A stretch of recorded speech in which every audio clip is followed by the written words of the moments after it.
हमने कहा वो गले में अनईजीनेस हो रहा है, मम्मी वाला काढ़ा बना देना प्लीज थोड़ा सा।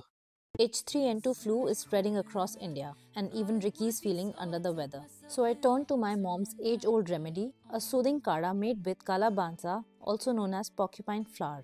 In Ayurveda, this powerful medicinal herb is used to treat cough, cold, bronchitis, and even asthma. Just dry roast calabansa leaves, grind them, and add to boiling water with turmeric, black pepper, and dry ginger powder. Have it with a dollop of honey and keep all respiratory ailments at bay. Hope this makes you feel better. कैसा है? बहुत बढ़िया।